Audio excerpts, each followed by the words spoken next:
இனிமே ரேவதி ஜோதியும் பிரிச்சு பேசாதீங்க. 2 பேரும் என் மக, உங்க பேத்திங்க.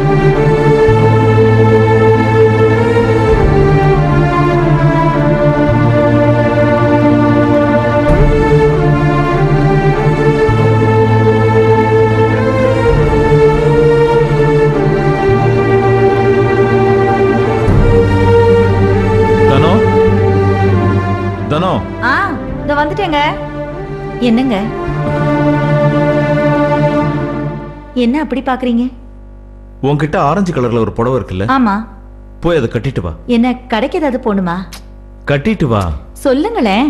அவசரப்படாத, கட்டிட்டு வா சொல்றேன். சரிங்க.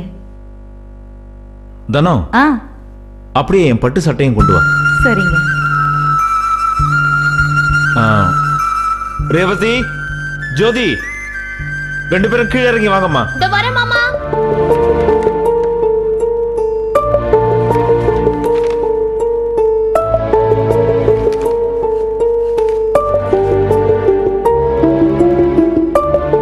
இன்னும் 2 நாளைக்கு நான் ஆஃபீஸ் வர மாட்டேன்.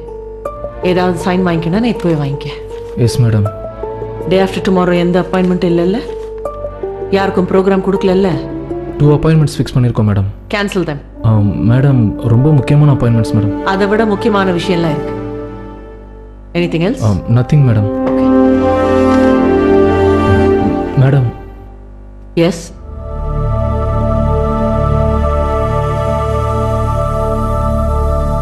ஏதோ சொல்ல முடியாம நிக்கிற என்ன? கம்பெனியில் சில பேர் உங்கள் பையனுக்கு கல்யாணம்னு பேசிக்கிறாங்க.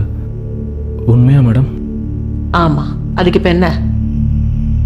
பொண்ணு ரேவதி. இனிமே யாராவது ஆபீஸ்ல என் ஃபேமிலியை பத்தி பேசினாங்கன்னா வேலையை விட்டு டிஸ்மிஸ் பண்ணிடுவேன் வார்ன் பண்ணு. அப்படி இல்லைன்னா பிரகாஷ்ட சொல்லு, கழுத்தை பிடிச்சு வெளில தள்ளுவான். மேடம், நான் ஒரு விஷயம் பேசலாமா? சொல்லு. மேடம், ரேவதியும் நானும் காலேஜில் ஒன்றா படித்தோம்.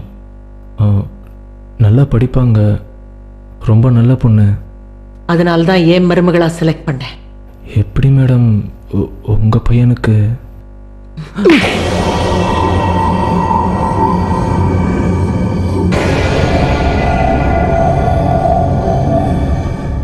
நான் கொடுக்கிற சம்பளத்தை கை நீட்டி வாங்கி பொழைக்கிறவன் நீ என் பிள்ளைய பத்தி எங்கிட்டயே குறை சொல்றியா? இனிமே இந்த கம்பெனியில உனக்கு இடம் கிடையாது. அவுட்.